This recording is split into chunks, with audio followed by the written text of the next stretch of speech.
ଶ୍ରାବଣ ମାସରେ ଆସିଲା ଚିକେନ୍ ଘରକୁ ତ ଭିଡ଼ିଓ ଆଗକୁ ଦେଖନ୍ତୁ ଜାଣିବେ। ତ ହାଏ ମୁଁ ଗୀତା, ମୁଁ ଆମ ଗାଁରେ ରୁହେ। ତ ସକାଳୁ ଉଠିକି ଟିକେ ବ୍ରସ୍ କରିନେଇଥିଲି। ତ ବ୍ରସ୍ କରିସାରିଲା ପରେ ସକାଳେ ଟିକେ ତରକାରୀ ଆଉ ରୁଟି ଖାଇ ନେଇଥିଲି। ତ ଖାଇସାରିଲା ପରେ ନିଜର ନିତ୍ୟକର୍ମ ଟିକେ କରିବାକୁ ପଳେଇଥିଲି, ଗାଧେଇକି ପଳେଇ ଆସିଥିଲି। ତ ଗାଧେଇକି ଆସିସାରିଲା ପରେ ଏବେ ଯେହେତୁ ଶ୍ରାବଣ ମାସ ପ୍ରାୟତଃ ଚାଲିଛି, ସମସ୍ତଙ୍କ ଘରେ ସାଧା, ଆମ ଘରେ ବି ସାଧା ହେଇଥିଲା। ତ ଚାଲ ଦେଖିବା ବୋଉ ଆଜି କ'ଣ ରୋଷେଇ କରିଛି। ତ ଆସିକି ଦେଖିଲା ବେଳକୁ ବୋଉ ଏଠି ଭାତ, ଡାଲି, କୋବି ତରକାରୀ, ଗୋଟା କଲରା କରିସାରିଥିଲା। ତ ତାପରେ ମୋ ବୋଉର ମୋର ଟିକେ ମିଶିକି ସବୁ ଖାଇ ନେଇଥିଲୁ। ତ ମୁଁ ଯେଉଁ ଶ୍ରାବଣ ମାସେ ଚିକେନ୍ ଆସିବା କଥା କହୁଥିଲି, ସାଙ୍ଗମାନେ ମିଛ କଥା କହୁଥିଲି। ତ ମୋ କଳା ଜରିରେ ବହୁତ ସମୟ ମୁଁ ମେକଅପ୍ ସବୁ ଜିନିଷ ରଖେ, କାହିଁକିନା କାହାର କାଳେ ନଜର ଲାଗିଯିବ କି କାଳେ ନେଇଯିବ, ମୋ ସାନ ଭଉଣୀ ଖାସ୍ କରିକି ନେଇଯିବ। ତ ସେଥିପାଇଁ ମୁଁ କଳା ଜରିରେ ଭର୍ତ୍ତିକି ରଖିଦେଇଥିଲି। ତ ଏବେ ମୁଁ ରେଡ଼ି। ତ ତାପରେ ବି ମୋତେ ଭୋକ ହେଇଥିଲା, ମୁଁ ବିସ୍କୁଟ୍ ଖାଇ ଦେଇଥିଲି।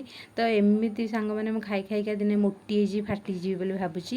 ଯଦି ମୋ ଭିଡ଼ିଓ ଭଲ ଲାଗୁଛି ଗୋଟେ ଲାଇକ୍ କରିକି ସବସ୍କ୍ରାଇବ୍ କରିଦେବେ। ରହିଲି, ଜୟ ଜଗନ୍ନାଥ।